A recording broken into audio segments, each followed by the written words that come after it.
Bond. James Bond. Good morning. My name's Bond. James Bond. My name's Bond. James Bond. Who are you? Bond. James Bond. The name's Bond. James Bond. Bond. James Bond. And he dies. Straight up.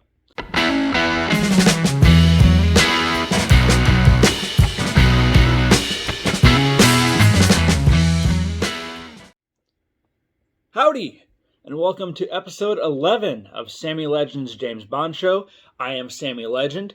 This video will be more of a companion video to my last one, which was the top 10 Q gadgets that actually saved James Bond's life. This episode is going to be about the top 10 villain gadgets that are actually super deadly. The last video I had 3 runner-ups. This list was actually quite good. I couldn't narrow it down to just 10 or 13 like the other one. So I have a top 10, and I also have 5 runner-ups. The villains got some pretty good gadgets and stuff like that. You know, I don't know what their Q branch department does, but they got some good stuff. I guess with that, let's just go ahead and jump right into it. So runner-up number 5, the milk bottle grenades from The Living Daylights. Where's the usual man? Flo. On this one, there probably actually were no casualties. There's definitely going to be some injuries and property damage. You know, he's throwing them throughout the whole building, blowing everything up. He's throwing it right at those I think there's two MI6 agents on the stairwell, and it blows up like right next to them. I don't think they died, but they would definitely be injured, and there's definitely some property damage. Runner-up number 4, the electric chair from Thunderball. Yes, he's down now. Not dead. No, burnt. Badly. Somebody can open the retrieval hatch down here. I can get out. I'm glad you found me. Listen, I'm very badly burned, so if you could just... You shot me! Okay, moving on. You shot me right in the arm! Why did... This one, it just kills the Spectre agent that's sitting in the chair when they find out that he was, I think, embezzling some money from Spectre, you know, pocketing some of that cash. I think it was what was his name? I think the guy says, you know, it collected by number 9 or number 11 and myself or something like that. 9 or 11, whatever. Anyway, the electric chair that kills one of the Spectre agents is runner-up number 4. Runner-up number 3, the torture chair from Spectre. This one, it does actually inflict pain on Bond, but ultimately, the entire thing's a letdown because, you know, Blofeld says that he's not going to remember anybody after, you know, the drill goes right into Bond's head. If the needle finds the correct spot in the fusiform gyrus, you recognize no one.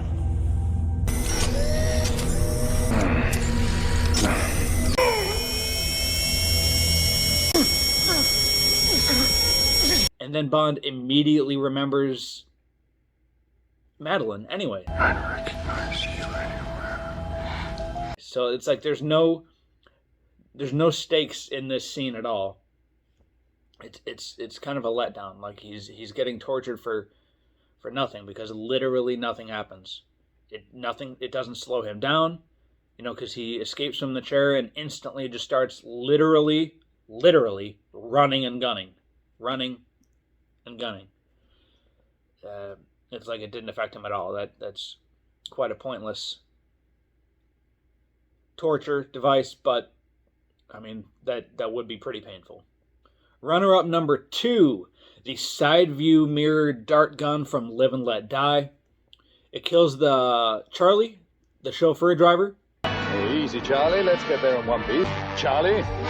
And that guy's really a nobody. He's innocent in the whole thing, really. I mean, I don't know how much he was really involved in the MI6 or the CIA with Felix Leiter when Bond gets to New York, but at the end of the day, I'd say that guy was pretty innocent, and he dies just because he's driving Bond to a meeting.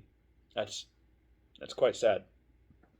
But that's the name of the game. Runner-up number 1 to round out the runner-ups. The Cyanide Cigarette from Dr. No. Jones commits suicide from breaking up the Cyanide Cigarette. Let me have a cigarette. And he dies. Straight up. Anyway, so that one, it's deadly because it kills Jones. And it also is setting Bond back further in his mission because he didn't get any information out of Jones. But it also sets his mission essentially in motion at the same time, because that leads him to the government house, and he shows them the cyanide in the cigarette, and he's talking to the governor, and one thing leads to another, and that starts his mission afoot.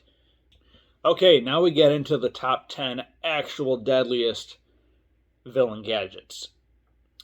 For number 10, the Yo-Yo Saw from Octopussy.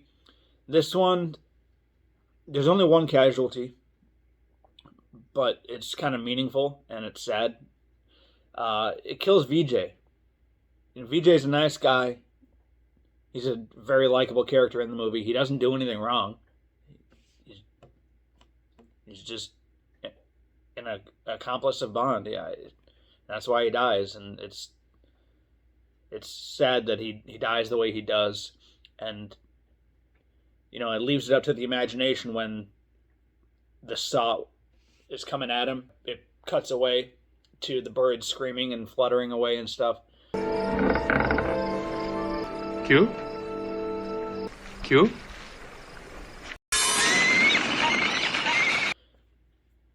It's it leaves it up to the imagination on what actually happened to him, but that's quite violent for the way VJ goes. It's unfortunate. Number 9, the Dagger Shoe from Russia with Love. Oh man, this one, I put it in the top 10, specifically at number 9, because they use it to kill Kronstein when Morzani comes out on the boat, and you don't know if he's going to kill Kronstein or Kleb, and he actually ends up, stabbing Kronstein in the leg. I warned you. Our rules are very simple. If you fail, 12 seconds. One day we must invent a faster working venom. So that's only one casualty, just like the Yo-Yo Saw from Octopussy. But I put it at number 9, and I kept it in the top 10 because there is one casualty. It almost kills Bond. But also, at the very end of From Russia with Love, the book, he actually gets cut or stabbed by the poison tip shoe dagger. And he collapses to the ground, and the book ends. It's left very wide open. You have no idea what happened. And I believe I have read that at that point in Ian Fleming's tenure as writing for James Bond, he was getting tired of the character, and he didn't want to write him anymore. He was getting bored of him, essentially. So he essentially killed him. Bond died at the end of From Russia with Love. But then, obviously he must have got the itch again, and then he continued writing. But right after No Time to Die came out, I finished reading From Russia with Love, where he essentially dies. Now, the end of No Time to Die still doesn't sit that well with me. It has grown on me, I guess, in certain regards, but I am generally more okay with it than I was at first, because essentially the creator of James Bond killed him in one of the books.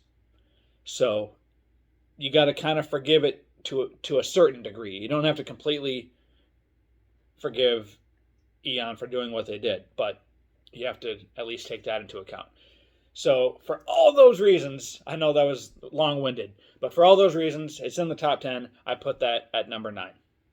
For number 8, the Odd Job hat from Goldfinger.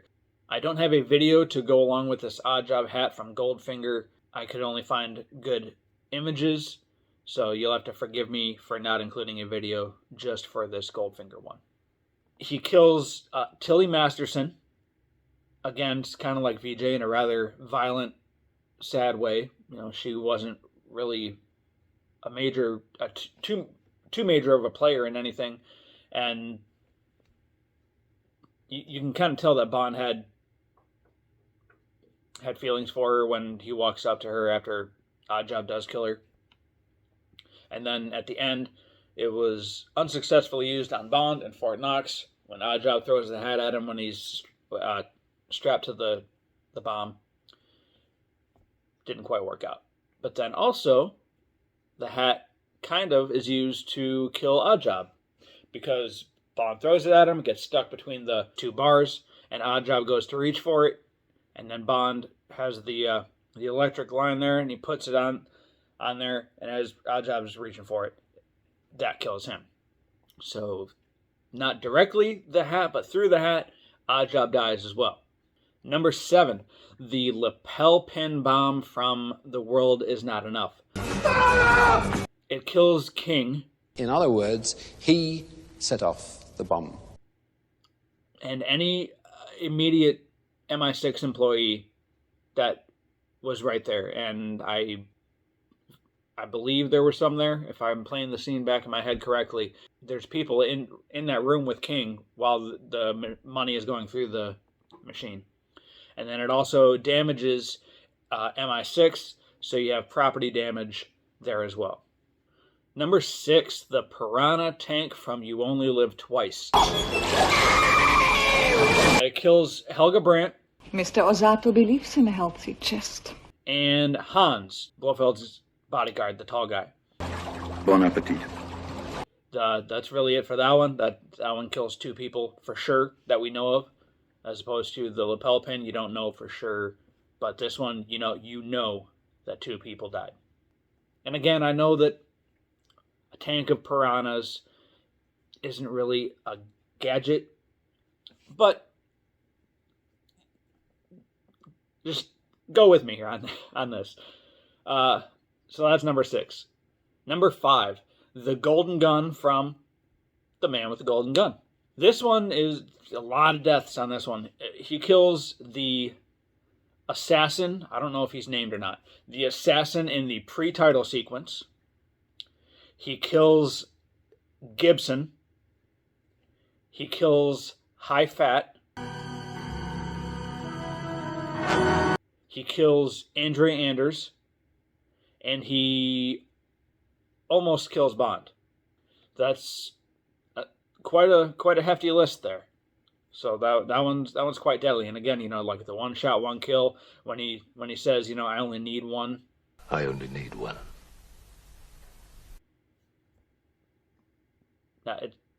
The talent that he has combined with the damage of the bullet makes that quite deadly. There's a lot of deaths on that one.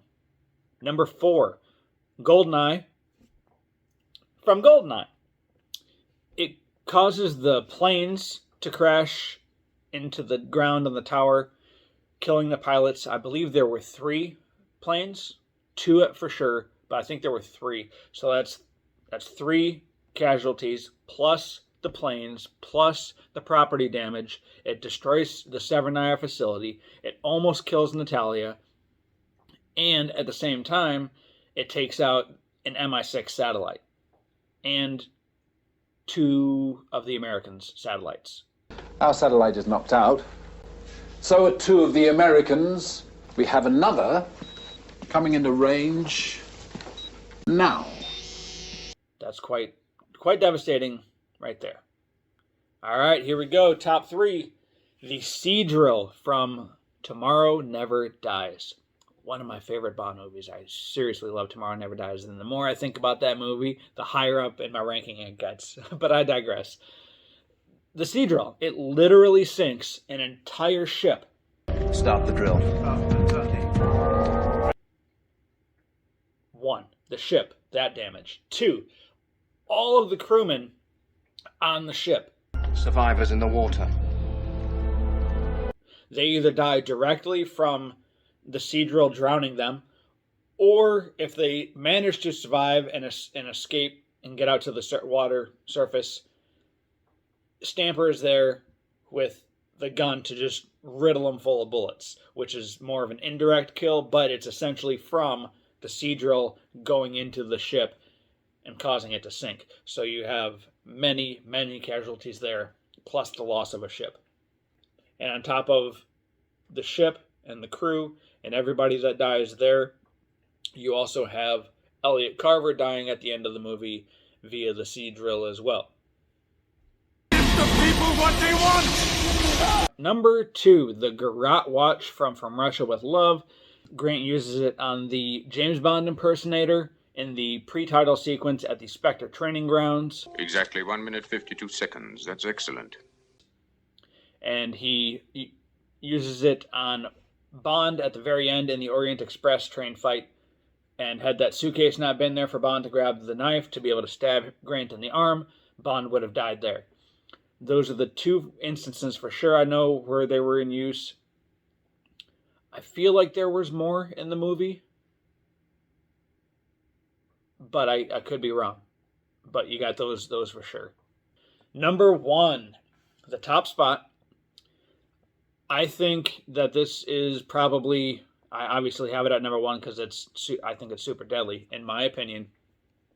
But I'm going to go with Icarus from Die Another Day. I give you Icarus! Icarus will lock onto the heat signature and concentrate the sun's power. Gustav Graves uses it on Bond and Jinx at the Ice Palace. He almost starts World War III as it was clearing the minefield and making a path for the troops from North Korea to South Korea. That thing hits the 38th parallel. To hit them with everything we got. You see, Father, Icarus is clearing the minefield, creating a highway for our troops. So, had that succeeded, that would have been World War III. And just imagine the chaos and catastrophes and the calamity and everything that came from that. That would be absolutely deadly and disastrous, which is the point of this video. And again, at the meantime, it completely destroys the Ice Palace. It almost kills Bond and Jinx. And pretty much essentially was just minutes away from starting World War III. And it has one of the coolest shots in any of the James Bond movies. And I'll put that right here. Where all the mines are exploding. Boom, boom, boom, boom, boom, boom, boom. And it's coming towards the camera. That is an insanely cool shot. So there you have it. There is the top 10 deadliest villain gadgets and 5 runner-ups. This was episode 11 of Sammy Legend's James Bond Show. I am Sammy Legend. I thank you for watching, and I'll see y'all next time. Shaken, not stirred.